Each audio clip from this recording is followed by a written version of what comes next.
جی بھائی، میں عمران بات کر رہا ہوں جرمنی سے. جی عمران صاحب جرمنی سے.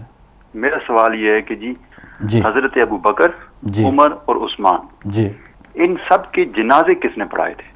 ٹھیک ہے، بڑی مہربانی. بہت شکریہ. کا جرمنی سے سوال تھا کہ جو تینوں پہلے خلفاء ہیں ان کا نماز جنازہ کس نے پڑھایا؟ پہلے تو ان تینوں میں کسی کا رسول اللہ کے جنازے میں شرکت، ان کی تینوں میں سے کسی کی بھی شرکت ثابت نہیں ہے. یہ بھی ٹھیک ہے.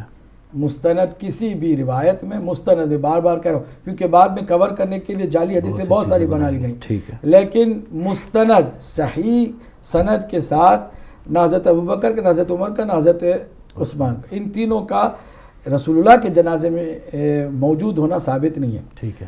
جناب سیدہ فاطمہ السلام علیہ کے جنازے میں بھی ان کا وجود نہیں رہا ہے. 100% یہ اتھینٹک سورسز سے ثابت ہے.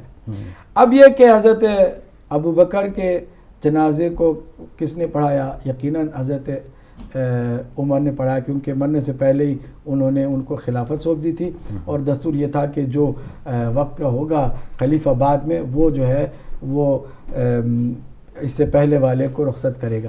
حضرت عمر کا شورا کی تو ہو گئی بات، لیکن ابھی کوئی معین نہیں ہو سکا تھا، اس لیے بہت ساری مختلف روایات ہیں کہ کس نے نماز جنازہ پڑھی. بعض کہتے ہیں حضرت عبداللہ ابن عمر خود ان کے بیٹے نے پڑھائی، بعض کہتے ہیں کوئی اور تھا، بعض کہتے ہیں حضرت عثمان تھے، لیکن کیا تھا اللہ جانے، ہم اس کے لیے تو نہیں. حضرت عثمان کے لیے البتہ ہے کہ حضرت عثمان کی 3 دن لاش مدینے میں پڑی رہی. صحابہ اور تابعین سے سرشار مدینہ ہے. مدینہ کوئی ایسی جگہ نہیں کہ بلوائیوں کے قبضے میں تھا. یہ بھی بے پرکی اڑاتے ہیں جو کہتے ہیں کہ مدینے میں سارے بلوائیوں کا قبضہ تھا اور یہ سارے کے سارے جو ہے وہ ان کی حکومت تھی. ایسی بات نہیں ہے. اس وقت جتنے بھی تھے مدینے میں، مدینے کے جو خود باشندے تھے، جو مدینے کے باسی تھے، یا صحابی تھے جو بزرگ ہو گئے تھے، یا پھر ان کے اولاد تھی، تابعین میں سے تھے، یا تابعین تو بہت کم تھے بچے، لیکن تابعین سے زیادہ. صحابہ اور تابعین ہی کے مجمع نے ان کو اس قابل بھی نہیں سمجھا تھا کہ نماز جنازہ ان کی پڑھائی جائے. ان کی لاش 3 دن ایسی رہی. آخر کار ان کے داماد نے، حضرت عثمان کے داماد نے، مروان بن حکم نے ان کی نماز جنازہ پڑھا. ان کے ساتھ 2-4 اور افراد تھے، اور یہ لے کے گئے اور لے جا کے قبرستان، مسلمانوں کے قبرستان میں دفن کرنا چاہا. پھر وہاں پر رکاوٹ کچھ صحابہ نے، کچھ تابعین نے وہاں پر ڈالی کہ یہاں پر ہم مسلمانوں کے قبرستان میں دفن بھی نہیں کرنے دیں گے.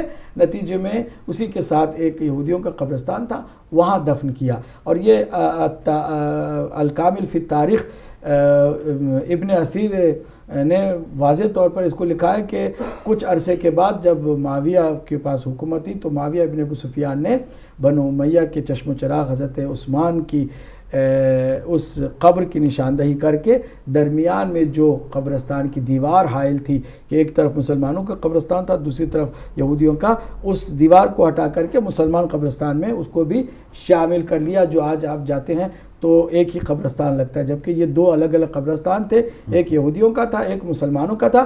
تو بہرحال اس نے وہ دیوار ہٹا کر کے پھر سے ان کو ایک شرف دیا. پھر اس کے بعد بنو امیہ کی خود معاویہ ابن ابو سفیان کے پیسوں سے جعلی حدیثیں فضائل کے باب میں گڑنی شروع ہو گئیں. جب امام بخاری کے زمانے تک بات گئی ہے تو 6 لاکھ ایسی حدیثیں گڑ دی گئی تھیں. 6 لاکھ کہ سب رسول اللہ کے نام سے منسوب کر کے، نعوذ باللہ من ذالک. 6 لاکھ سے انہوں نے 7,000 کچھ صحیح سمجھ کر کے چھانٹ کر کے بخاری میں بھی شامل کیا، جبکہ اس میں بھی خارجیوں کی حدیثیں کم نہیں ہیں. بالکل صحیح علامہ